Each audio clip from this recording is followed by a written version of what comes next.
Along to Forever United TV, I'm Adam. This is your Manchester United update show live here from Manchester. We're talking everything from Manchester United's deadline set for BRYAN Mbeumo, what looked to be like a deal that could possibly drift away. We've just had updates in the last half an hour which say otherwise. Have Brentford already replaced BRYAN Mbeumo at Brentford? I tricked you with that one, didn't I, actually, in the title there. We've got an update on Jadon Sancho, update on Manchester United's priority list after BRYAN Mbeumo is signed. That's how confident these journalists are right now that this is actually going to happen.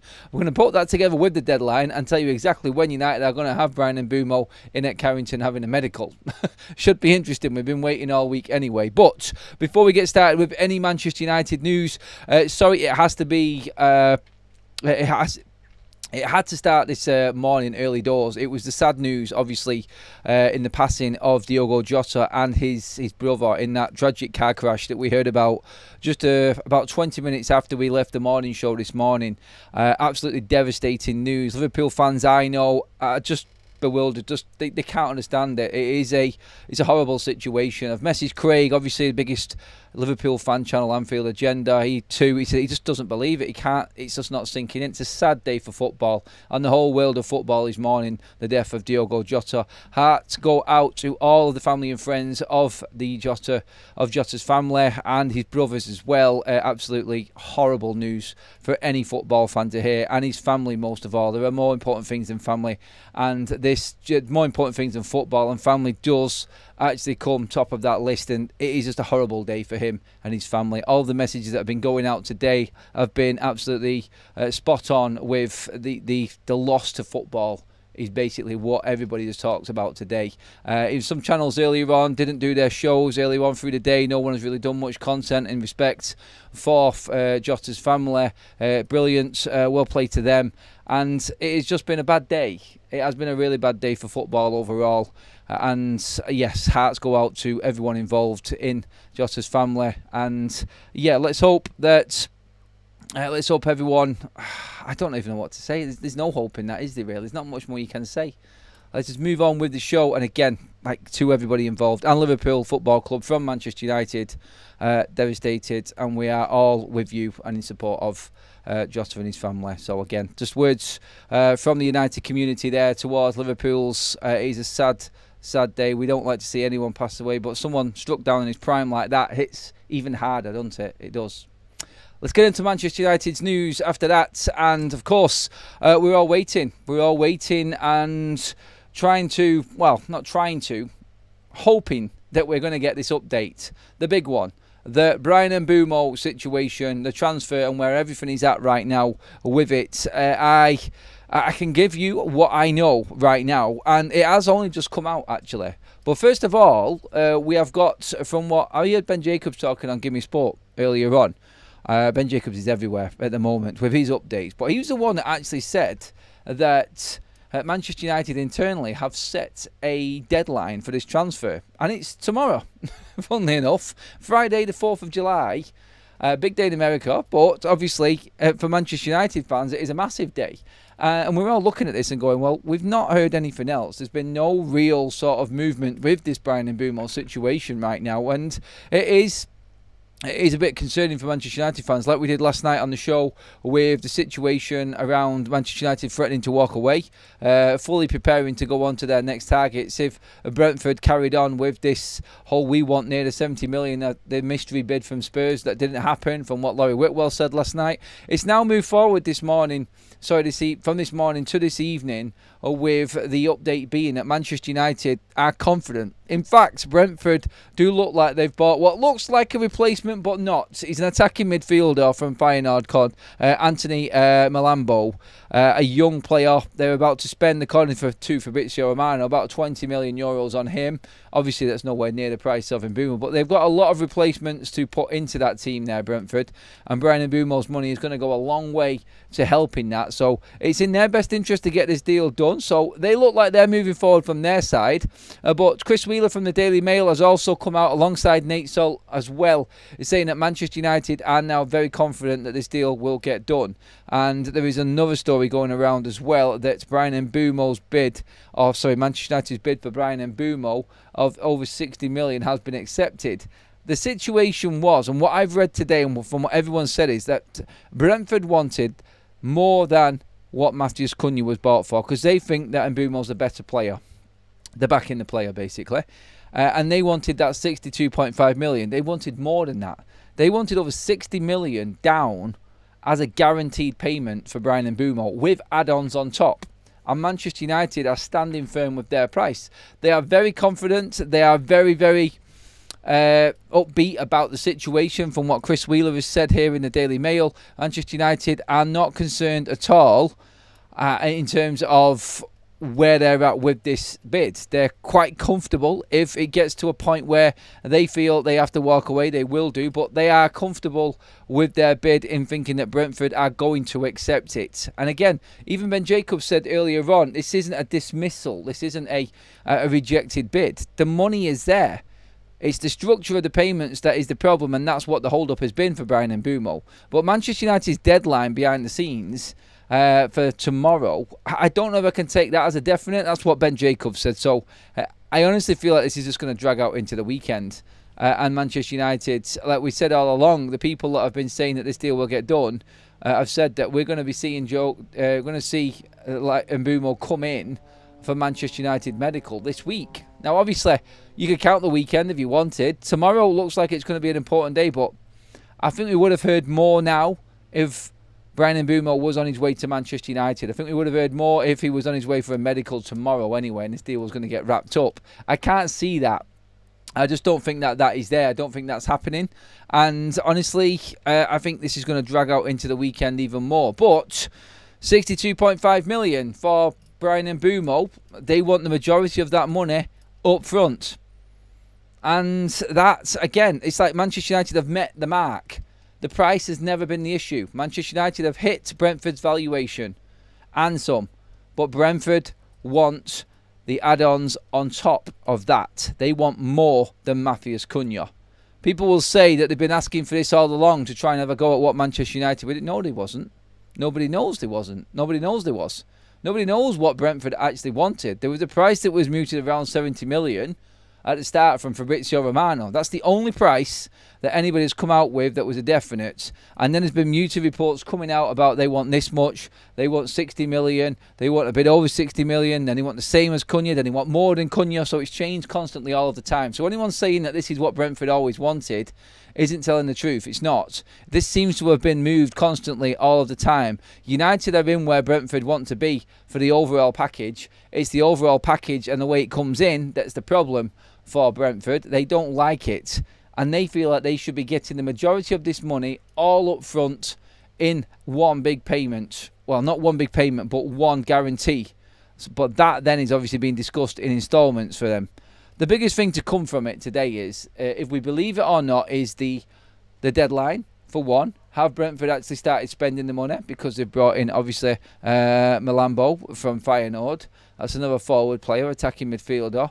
Could that be what is happening? Are they preparing for this to actually be finalised? It will come in handy if Manchester United can get this done this week, so we can relax. But I think what the bigger story is right now with this is if Manchester United are prepared to walk away from it, and what they will do then with the money. Will they go out and buy a striker, or will they go and find another 10? Because the other number 10s that were out there, obviously we wanted better players than what we had last season. Bryan Mbeumo was that, and I think he was a top target. Is it going to seem like it's a little bit of a downgrade if we don't get Bryan Mbeumo over the line now? I think it'll be a big disappointment in the fan base. Like we said earlier on, obviously Manchester United standing firm is also important right now. We're not being shafted as such. I think United, like I said before, are confident in what their bid is, and they think the valuation's right. They're just moving things around, and that, I think, is exactly why it's taken so long. Brentford just want more up front, and that's, from what every journalist has been saying now, seems to be the stumbling block. But we'll see if anything happens tomorrow on Mbeumo, because that's the story that's floating around. They've brought somebody else in now, Brentford, that might be key to this. United's deadline has been set, and we'll see tomorrow if that is real or not. Apparently, it is going to be Friday the 4th of July when Manchester United walk away from Bryan Mbeumo. I don't think so. I think it's going into the weekend, to be honest. We'll see what happens with that. We'll bring you into the chat in a moment, but let's get through some other news as well. On top of this as well, it has been said by Chris Wheeler, and this goes into a little bit of detail in terms of where Manchester United are actually at the moment with what happens after BRYAN and Mbeumo. Now, this is the important one. So, in terms of, let's just go through everything that's come out as it actually happens here on this one. So just to be clear on what Chris Wheeler said with it on the BRYAN and Mbeumo situation before we move on, Manchester United are edging closer to signing BRYAN and Mbeumo. There is growing confidence that the deal will be done. More stories from Italy, in fact, talking about the BRYAN and Mbeumo situation, which is Manchester United confident for BRYAN and Mbeumo. Brentford are willing to accept United's 60 million offer. It has been revealed. With the player already agreed, the Red Devils are negotiating the details of the deal, and Brentford are keen to get most out of it. There's another one there saying it's 60 million. There's all sorts of different prices going on there at the moment, isn't there? After Christian Eriksen left Manchester United as a free agent, Amorim is in the market for another central midfielder to play alongside Fernandes, Casemiro and Manuel Ugarte. It was another piece. I'm just going to read through this now for you. An additional centre-back may be needed depending on which players leave before the end of the transfer window, but a new striker will be the priority if and when the Mbeumo deal is done. So, that pretty much tells us that if BRYAN and Mbeumo did not get done, and we didn't get the deal done, United are not going to go in for a 10. They're going to go out and get the striker. And Mbeumo is a bonus.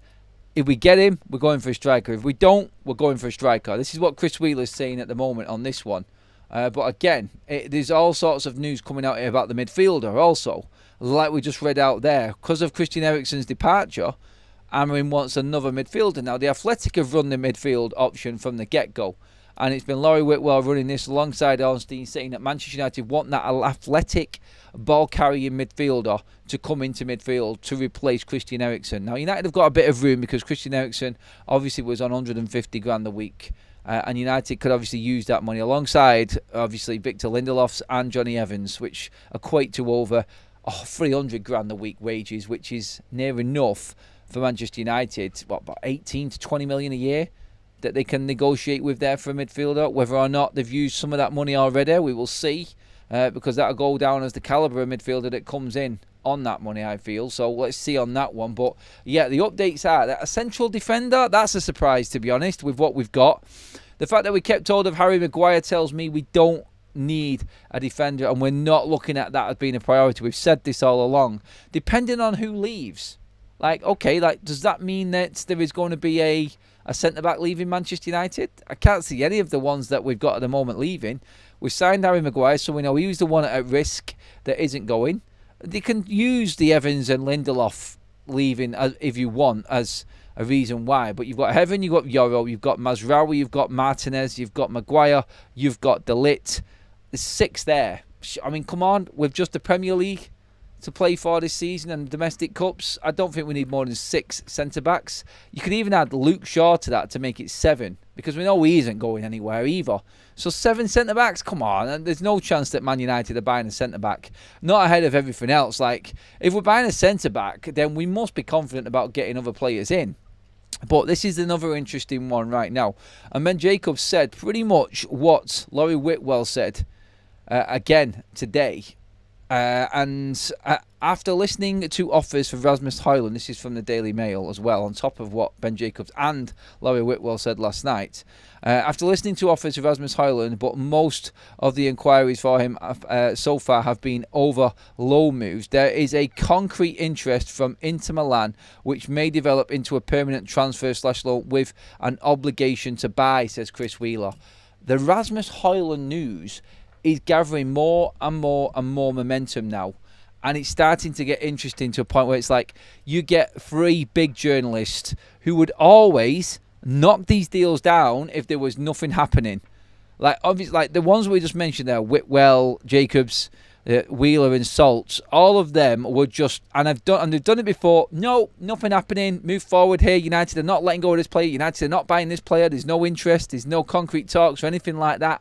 every single one of them now has accepted that from within Manchester United, Rasmus Hojlund has got a real chance of leaving. And the Inter Milan obligation to buy loan is very interesting for Manchester United. Very interesting, because you can get BRYAN Mbeumo done, and that's over the line. And then full concentration, like what Salt said, like what Wheeler and Ben Jacobs and Laurie Whitwell said, it goes then to priority getting players out. Completely nothing else. And Manchester United have created a list of strikers to bring in off the back of them players leaving. So it does look like, again, and this window is ever changing and it's flip-flopped from one side to the other in terms of what Man United's priority is. We know about the midfielder, we know about the striker, we know about the fullbacks, we know about the goalkeeper. All four of them positions have been discussed after the BRYAN Mbeumo transfer is done and what might happen. We just had 4 journalists all say that Man United's priority is a striker.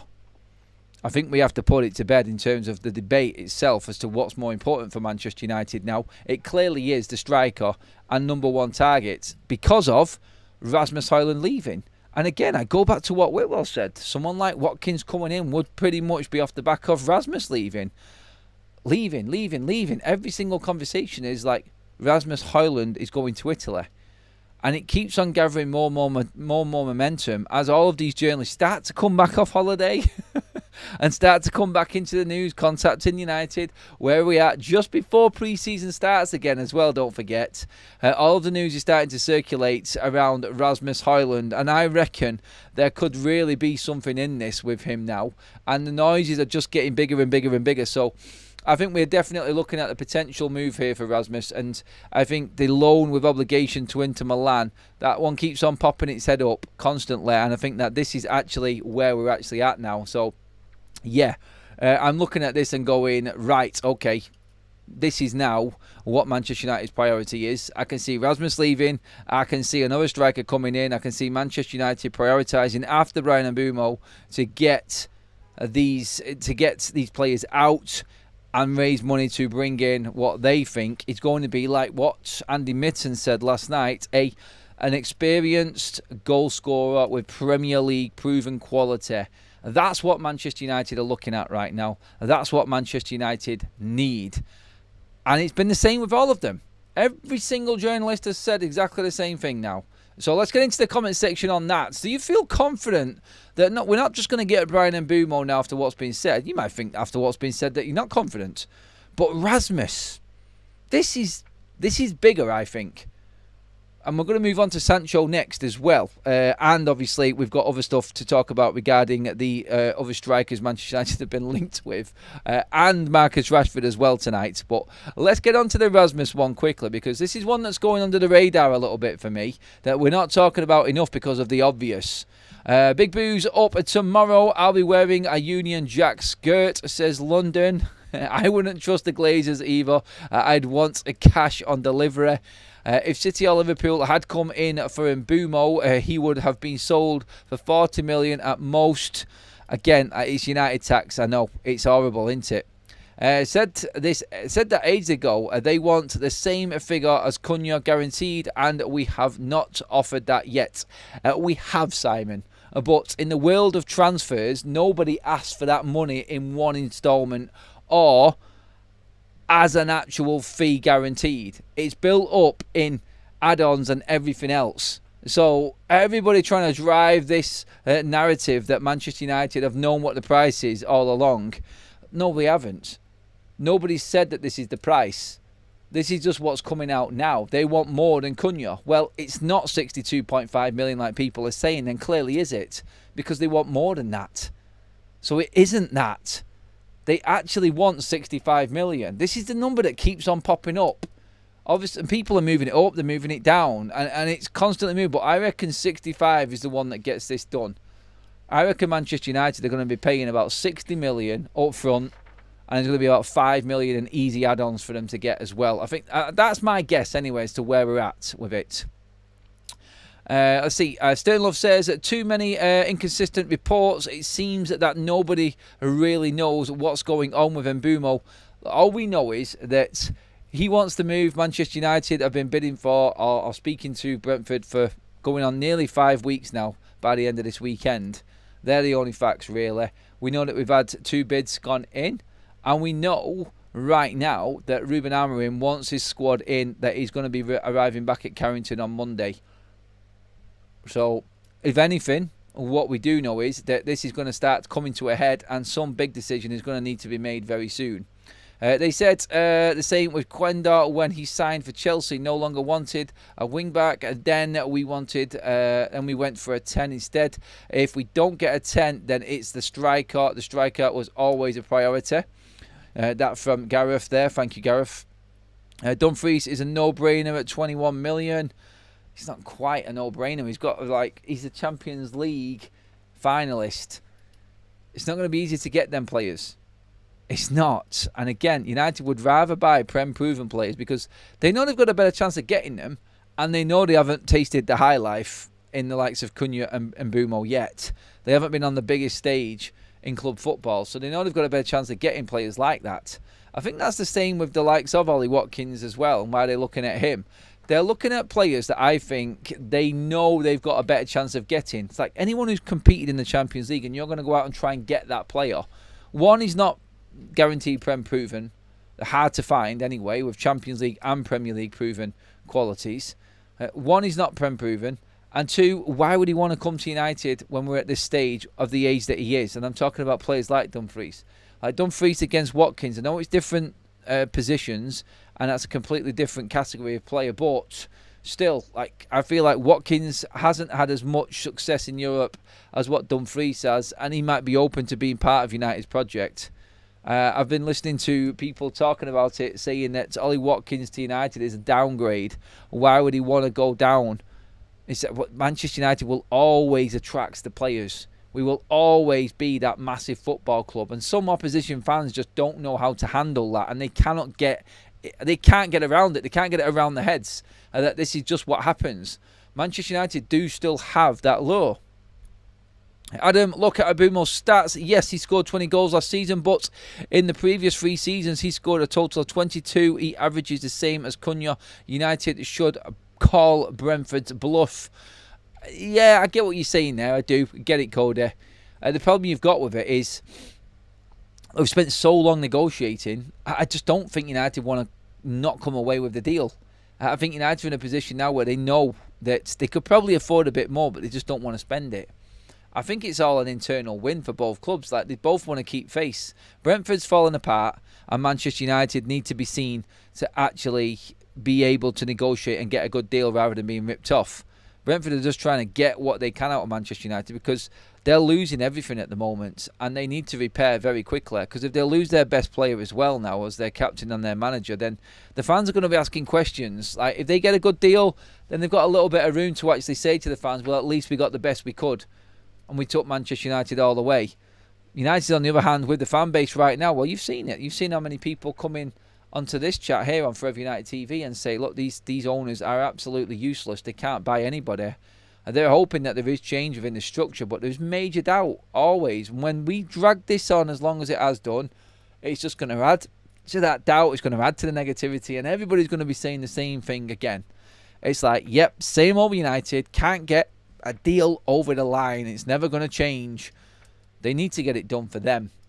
And then let's see if they have been working behind the scenes, because you'd expect deals, done, and getting players out. We're going to talk about that in a minute. Let's get a few more comments in. We shouldn't pay a penny over 40 million for Watkins. Quickly on Watkins, by the way, it has been clarified. The price is 60 million. That's what Aston Villa wants. They're in no need to sell. They have cleared financial fair play by getting 55 million to selling their women's team to their parent club. Not parent club, but their parent owner, parent company. And they're now safe. So no drama for Aston Villa. They are clear of financial fair play issues. No issue at all to meet any certain regulations or thresholds with PSR. They're all good. And, of course, with that means that they don't have to desperately sell players on. So, Ollie Watkins, price tag from Aston Villa is definitely and now confirmed as 60 million. I cannot see United buying Ollie Watkins now either, if they stick to that. United, though, will concentrate on the signings, not on getting players out of the door to raise what money they can, to then go in and see what is available. Because what you're going to get now is first 2 weeks of July, everybody's scrambling around to get their first deals done, fresh off the back of a new financial year starting. What can we have? And all of a sudden, the window will start to peter out a little bit, and you'll see players that haven't been signed up then start to move. And other clubs come in for these players. There'll be third, fourth, fifth options on the table for every single club. And you'll find clubs just going in for players you just really wouldn't expect. Manchester United have been linked with every single striker under the sun since the news came out. And interestingly enough, with Manchester United, we are definitely going for the striker. That is 100% guaranteed. But again, Manchester United were offered John Duran. And this is actual, I'll just read it out now actually in terms of what was said. And this has come from Romano firstly, and then obviously Ben Jacobs. I heard him talking about this on Gimme Sport earlier on as well. Manchester United were offered the chance to sign John Duran on loan with full wages covered, but the reason for rejection was down to financials and reservations about somebody who would want to come in and play every week. So what Ben Jacobs was saying with John Duran was, we weren't going to buy him anyway because of the money that he wanted. He's on over 300 grand a week over there in Saudi Arabia. It's ridiculous. Absolutely ridiculous. He's a young striker who wants to get into the Colombia squad, and he wants to be playing regular football. I don't think he's going to any Premier League club because he fears that he's going to be a bit part player and then not picked for the World Cup. And that's what Ben Jacobs said there as well. But United were never going to pay his wages. He also said, Ben Jacobs, there's still a chance towards the back end of the window United might revisit or could actually look at Alexander Mitrovic. He is definitely being moved on from the Saudi Pro League this summer. So that could be one to keep an eye on as well later down the line. But United really are looking at the professionalism of players, and they don't want to be adding a player that has had previous off the pitch into their club. That's what they're trying to rid themselves of. And he's young as well. And again, United just want the more proven factor up front. And as difficult as it is, like John Duran is definitely a player that Manchester United, I think we could definitely utilise and get the most out of. But still, when you look at it, whichever way you want to break down the reasons why he's not in Manchester United's reckoning, is all coming back down to Manchester United are not going to just go for the obvious. It has to be exactly the right player and character to work under Ruben Amorim. So that is where we're at with that one. Before I do move on to Jadon Sancho and that update that is coming out of Italy tonight, just a quick one. I've just had a message sent across to me as well. I've seen this story come up before, but I'll just read it out right now. Leon came to Manchester today and visited the stadium and training centre. Leniero showed him around. Hargreaves had a meeting with Brentford against BRYAN and Mbeumo. The feeling is that the deal will be done soon. They're squeezing out every million possible. A little bit of an update there as well for us that's just come in. Love that. But on Diego Leon, that one there I think is really important, because he came into Manchester United today and he had a meeting with Ruben Amorim, and I read this story before, and it was all about right, okay, I've had a few messages all coming at once here from a couple of people, actually. Honestly, from what I've just been sent here right now, it looks like something might actually be happening with BRYAN and Mbeumo. Just had this message come through now. Hello, Adam. I hope you're well. Waiting for confirmation, but told a bid for Mbeumo is supposed to go in today officially. Still verifying 100%. We might have an update later on as well. I'm just going to have to thank him quickly for that one, actually. I'll tell you who that was later on as well, so you know before we finish up. But that there, I think, is, again, another sign. Like, going off what we said before in that so-called deadline, all of a sudden we're starting to hear things about things actually moving forward. And there will be a potential bid. I don't know if potential is the right word to use there. There is definitely something bubbling. I'm not going to say anything just yet, but it does look like there is movement going on behind the scenes there from what I've just been told. But on the Diego Leon situation as well, seriously, that kid has got a mentality and half, and he's left a right impression on Ruben Amorim apparently as well. He's come in and told the manager he wants to fight for his place in the first team. He doesn't want to be sent out on loan. It's said that Ruben Amorim has come out of that conversation with Leon absolutely blown over by the attitude of the player and his mentality, and that's exactly what Ruben, obviously, that's what we want. That's what everybody bleeding wants at a football club, isn't it? But I think for a young lad to go in like that, who's got no Premier League proven experience, to go in as confident as he has done, I think that there has definitely surprised a few people at United. And let's see what he's got. Honestly, I'm looking forward to pre-season now. By the way, everyone, we're playing this month. We have 3 games in pre-season this month. It's round the corner. It's about to start. So it's time to get excited. So Leon is in the house and he wants to play for the first team. What that means for the likes of Dorgu, what that means for Harry Mas, we will see what happens, won't we? But yes, it does look like we have got a mentality monster there in Diego Leon. By the way, everybody, thank you again. If you have liked the video already, if you're loving the up-to-date content, please do drop a like on the video. Cheers, everybody. They help out more than you know. And subscribing also really does help the channel out. We're pushing that 90,000 before the season starts, everyone. So let's get to it. Thank you if you have subscribed already. If you've not, get it in that button and that bell notification button, people, to be completely up to date with everything going on at Manchester United. Adele with a super chat says, Watkins is a poor signing. Any of the victors would be better. As always, Sancho, Rashford and Garnacho aren't half as good as they think they are. R.I.P. Jotto. Thank you for that, Adele. A great comment there as well, especially adding Jotto in on the end. United might take the potential of jersey sales of that particular player into consideration as well. United will look at every single monetisation option for every single signing that they make. They have done it forever and a day. Even when we were crap, they always did it. Somehow, always managed to make money, Man United, didn't they? Even when we were shit. Leon looks like a monster for his age. He is already filled out, isn't he? Adele says, loves the show as well. Thank you. Heartfelt condolences to Jotto's kids and family, says Clive. Echo that. Echo that. If Leon has watched Dorgu and Dalot, he's got to believe he's in with a chance, says ATKO. I'm not saying anything. I'm not saying anything. By the way, the 2 people that just did message me, Marco Alcaraz and Sully Talks, just messaged me right now regarding the situation. Great to see Lenny Yoro showing Diego Leon around Manchester United, if that is the case. Brilliant.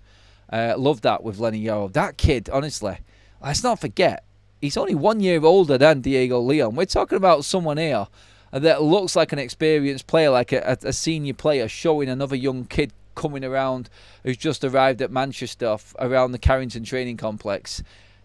He's only 19 himself, which is amazing. Absolutely brilliant. Yeah, I'm really happy about that. Just to know that we've got someone like Lenio in our team going forward now. Off the back of his first season, disappointing, yes. Found his feet now, though. I'm really looking forward to seeing that man kickstart on this season. It should be a really interesting one for him. I expect more and more improvement with him. That's the thing. He gives you that vibe, doesn't he? That he's a player that's just going to get better and better and better. Right, let's move on to Sancho and get them news updates done. Look, Chris Wheeler has stated the obvious. Juventus are not going to pay the majority of the 275 grand a week wages for Jadon Sancho. United are going to have to compromise. So, we heard from Damasio saying that the meetings were going ahead. They are confident. Sancho wants Juve. We know this. Manchester United are happy with the price with Juventus. We know this. But we're discussing the payment package. We're discussing what Jadon Sancho takes. Now, if there can't be a compromise, Jadon Sancho, according to Italian sources, is going to look to Manchester United. Now, remember this morning when we were talking about that weird deal that Mick Brown was talking about regarding Marcus Rashford's wages partly being paid by Manchester United if they sell him on a permanent deal. I don't know if the same thing can happen with Jadon Sancho. Look, he's only got 1 year left on his contract, which is this season coming. Manchester United, if they maybe helped another club out by subsidising the wages for a year, I don't know. I think what United will do here is they'll probably come to a compromise on the price. And if they give, for instance, Juventus 5 million off the price and accept that they've already got 5 million in, they take 20 million and get Jadon Sancho gone. 5 million to help with the wages for Juventus. That, I think, alone is enough and more than enough for Manchester United to get that deal done. But the talks were held today. We may hear more through the night on Jadon Sancho and what's happening with him. We may hear more because obviously the meetings were going on today. That's been confirmed by a couple of sources. One of them was Ben Jacobs earlier on today. Manchester United have had meetings with Juventus. Jadon Sancho and his representatives were talking today on the structure of his contract to try and iron out a possibility of an agreement there for him to move over to Turin. So that, I think, we're going to hear more. We might hear more in the morning on that one. I guess a lot of the Italian news does come late at night as well. So, like I said, if anything breaks later on tonight, I'll have that covered. I'll come to you and bring you the news as it happens. But it does look like things are starting to really kickstart into gear when it comes to Jadon Sancho. There is a real desire from all parties to make this happen now, and it has been escalated and it is now accelerated to a point where United know that the bid is there from Juventus. They know it's coming. It's just got to be official. They're not going to do it until they know that Jadon Sancho is happy with the wages, that being Juventus coming to United, so that is the standoff right now. As much standoff, it's more Jadon Sancho and what he wants, as we've known all along. But this, I think, is key because we know from what's been said over the last 2 nights that Manchester United are not loaning players out. They want to sell them, including Marcus Rashford. So if they get the sales done that they want to, then that opens the door for Manchester United to potentially go for the striker that they want, which we now know is going to happen. It's a striker next. And then we move on to midfield.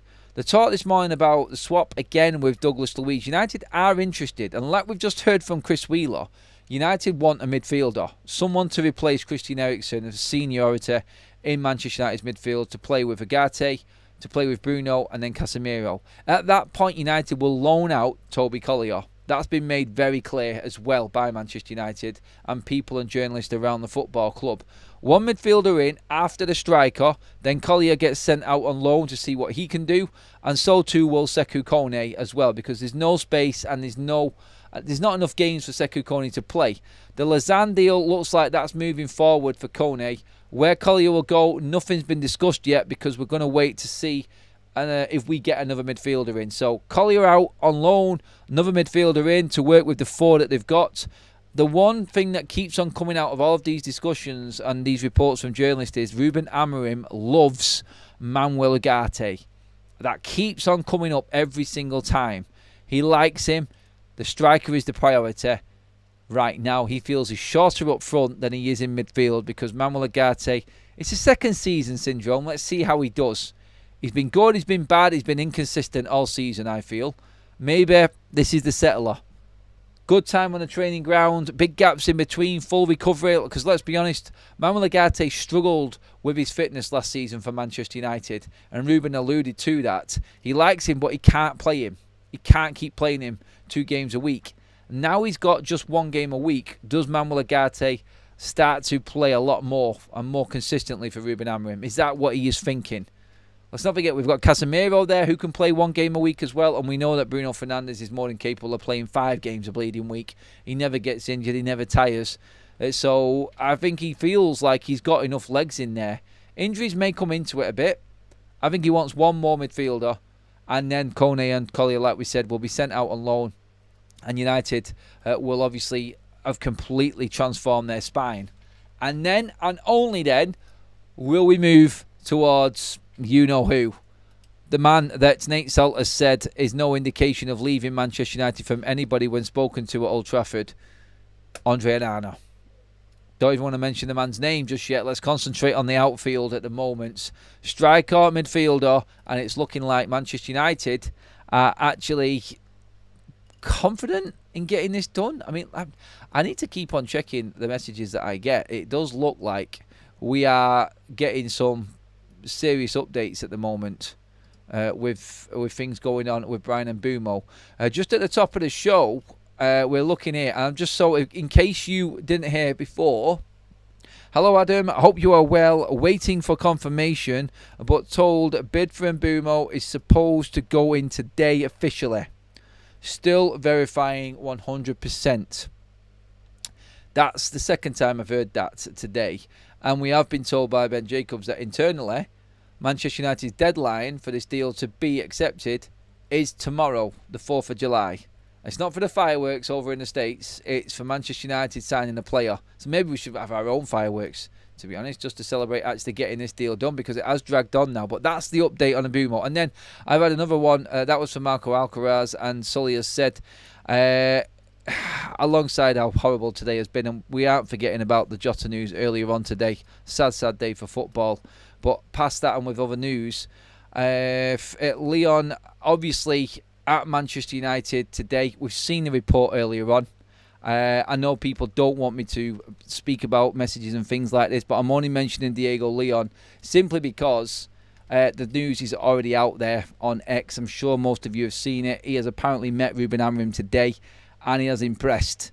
The guy's a beast, and he wants to be in Man United's first team. He is determined to not go out on loan. That there, I think, is exactly what Manchester United want to hear. That there is a man on a mission.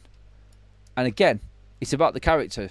It's about these players coming in and wanting to be part of something instantly, backing themselves and backing their ability to be part of Manchester United, wanting to be at United and not just be a number, not just send it out on loan, not the next young kid to actually just go out there and do nothing.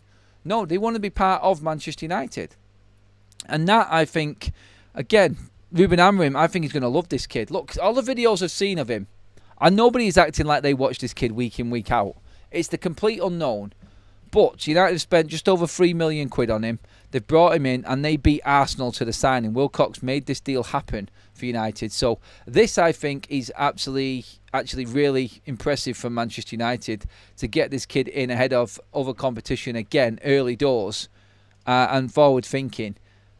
I pray that this works out, because if this player comes in, then that for me shows where Manchester United's recruitment is actually at. If we have brought in a player like Diego Leon, who is going to feature in Man United's first team because he is that good, alongside the likes of Aidan Heaven, you have got two defenders there on the left-hand side for Manchester United that could feature and be mainstays. Both 18, and we paid what, $4 million for both of them? That there is something that you won't get a lot of Man United fans talking about. They want the big deals, the big shiny new deals, and the big fireworks signings for Manchester United. But like I keep on saying, behind the scenes, don't take for granted what work is going on at Man United. The fact that we've got Heaven, who's a natural fit in Man United's defence, and cost us $1.5 million. If Leon does turn out to it, and it's an if, don't get me wrong, it's an if. And I like what he's saying, I like what I've seen, but put him in a United shirt, he might melt. He might completely melt. I pray to God he doesn't. He seems to have the attitude that's necessary. And packing up, leaving home, it's a daunting task. For someone to come from Paraguay at 18, straight into one of the biggest football clubs in the world, this is something that we've always said would never happen, because he's got no English experience at all. You can't go straight to United. You have to go to a Brighton, a Bournemouth or a Brentford or Fulham, someone like that. No disrespect to them clubs, but a lesser club with no pressure, and then come through. For him to come through and actually smash this, that shows you that the recruitment was bang on point with Leon. And if he does come in and feature this season, then kudos again to Man United's recruitment for getting that deal done. Let's not forget what we actually already have in the bag here as well. And these are the ones that I think are properly judged on recruitment, the ones that Man United have not spent a lot of money on. If you say £25 million for Dorgu, Leon and Heaven, and there's a moment in this season where all three of them playing. Dorgu could be on the right hand side, Leon could be on the left hand side, Heaven could be at centre back. If there's a moment in this season when all three of them are playing, I guarantee you on X, on social media, people will be posting up, look at this trio and the recruitment for Manchester United cost the club this much, absolute superstars. People will be talking about it, I guarantee it. Ross with a super chat says, hoping I can drink my 0 Guinness and look at the fireworks thinking we finally got Mbeumo. Ross being over in the States. Happy Independence Day. I'll say it tomorrow anyway for all of you Americans out there who watch the show. Love the support. We have got some announcements coming up as well on Forever United TV. I can't tell you exactly when, but working on a couple of things at the moment which are quite exciting that we're going to be letting you guys know about very, very soon. Again, like, we have got great partners here. By the way, anybody looking at these shirts and all of my retro stuff at the moment, the mods will just drop a link in the chat for you in just a moment's time. 15 quid. Great quality as well, everybody. Absolutely mint quality. Champions League final from 2011. Manchester United battering at Wembley from Barcelona. Might not be the best memory, but I'll tell you what, that season had some absolute humdingers of games in it as well. So yes, shirt, absolute brilliant quality. Grab your bargains off that link. The mods have just dropped it in the chat right now for you there as well. If you are watching later on, in the description is the link for where I get all of my shirts from. Just thought I'd share it with you all so you can all grab your own. Go for it, everybody. Let's get some more comments on this. Dorgu was a panic signing, in my opinion. Really? You reckon, MA? We would have waited and got Nori for an extra 5 million. They paid 35 for him, didn't they? We got Dorgu for 20. Look, this is what we wanted. This is the player that Ruben wanted last season. Look, it didn't cost us a lot. He's on peanuts for wages. It was a good signing for United. I think we've got to get out if we want. He's not cost as much, like I said. But I think I've seen signs with Dorgu. I've seen better on the right-hand side, to be honest. But I've seen signs that there is a player in there. I really have. And I think he could be something similar to whatever was in his first season. Dead raw when he first came in mid-season and then just needed a pre-season behind him to move forward. Do you have jerseys for big guys like me? Oh, yes, we do, mate. Yes, we do. Go on the site. Check them out. Like I said, I am... What am I? I'm about 100 kilos, 6'4". I triple X it every single time, mate. So there's plenty there on it. Just go and follow the size guide. That's all I will say. Make sure you get the right one. We ain't getting Watkins, man. No way. We spend over 40 million on a 29-year-old. No resale value. We did that in the past, but they ain't going to do that now. Look, if Watkins gets Man United to the Champions League and we can earn money that way, 2 or 3 year period, well, Chido comes through, Man United might look at it that way. We've done it before, yes. We've done it wrongly before. We have done it right before as well, let's not forget, in certain strikers that we've brought in. But we were at a different time and we were challenging for trophies back then, so it was easier to do, obviously. But Manchester United right now, what gets us up that table? People who know the league. People you can guarantee on. And that's why we've talked about all the players we have done. This is why I think United would... Actually, it's a fight against what they want to do as a structure, against what they need to do as a team. Ollie Watkins is exactly what the team needs.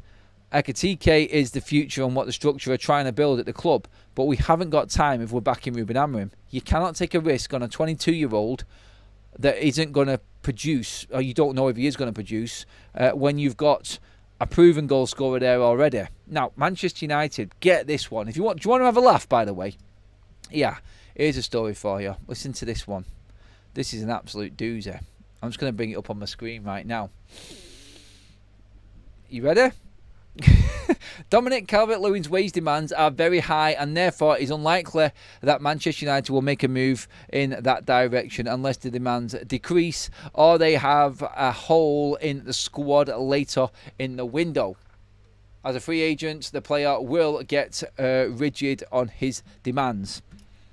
Dominic Calvert-Lewin's wage demands are too high. Yeah. Check that one out. Like, we would go there anyway, Dominic. Settle down, son. Know your place. Stay in your lane. You'll end up going to someone near the bottom half of the Premier League table. Some people might actually say that is United after finishing 15th. But hey, look, I'm expecting United to go for bigger and better things this season. But my God, seriously, Dominic Calvert-Lewin, wage demands are too high. Are you shitting me right now? That cannot be. That cannot be the case, but if it is, Just laugh it off, everybody. Give me Watkins any day of the week. But yeah, just to clarify, by the way, everybody, Villa in no situation that they have to sell. Like the previous issue they had was PSR, and they were falling short of it. And they might have had to sell Emi Martinez. They might have had to sell Ollie Watkins. They have sold their women's team to their parent company for 55 million. Therefore, meeting the deadline for PSR and beating that threshold. No more worries. Don't need to sell Watkins. Don't need to sell Martinez. I think Martinez will now drift away, and we won't hear much more from him, even though he wants to come to United. I don't think that deal will happen. I'm just being real here. I don't want to burst anyone's bubble or upset anyone, but I'm just being real again. And Ollie Watkins for 60 million. Yeah, I've bigged it up and I've said that I would take him, but even I know that Man United are not going to spend that much money. It's been made clear by Romano that United are not going to spend absolute fortunes on a striker. They can't afford it. Yes, the deals for Sancho, the deals for Rashford, the deals for Anthony and Garnacho will help Manchester United massively. Let's not forget, if Newcastle do up their bid for Anthony Elanga and take him, United are set to make a decent wad on Anthony Elanga as well. So, yeah, anything from 50 million upwards is going to get United around about 7 to 10 million quid in compensation off Anthony Elanga. Alvaro Fernandez is about to go through. So United do have to prioritise sales, but we might have something working in the background as well. So it is still gettable. I just don't think Manchester United are going to spend that much on it. I think they want to buy a £30 million striker. Anyone in around that, I think Manchester United would go for. But we will see. We will see what happens with it. But, everybody, that is your show all wrapped up tonight. Mark, thank you for joining the Members Club. Mark Bothwell, that came up earlier on as well. Mods, fantastic job on the chat again today. Don't forget to check out everything in the description as well with all of our partners as well. Please give the video a like on the way out. That should take us over 600 live likes, which is epic. As always, everybody, thank you so much for your support and your comments in the chat, particularly the ones that have sent the well wishes and all of the commiserations to Diogo Jota's family and his brother's family after that sad news of him passing in the car accident this morning. Hearts go out to all Liverpool fans and, to be honest, football fans in general, because it has been a sad, sad day for the sport, and we are all in mourning. Taken down in your prime is not nice in any walk of life, but when it's so close to home and hard hitting in football, and somebody who's been pinned up as one of these footballers, and we've got teammates on the Portugal team in Manchester United squad that are probably hurting right now with this news. It's a sad day for football, and we do send our wishes to Diogo Jota's family. God knows what is going through their minds right now. They need all strength, like Cristiano Ronaldo said in his message to the Jotto family. And that's our show all done, everybody. Thank you so much. Great effort from you all. Again, I will see you in the morning, unless we do get them updates tonight, which we kind of are expecting. Stay tuned, everybody. That's all I'll say. We could get some breaking news as early as tonight. Subscribe, please, everybody. Get up to date with the news.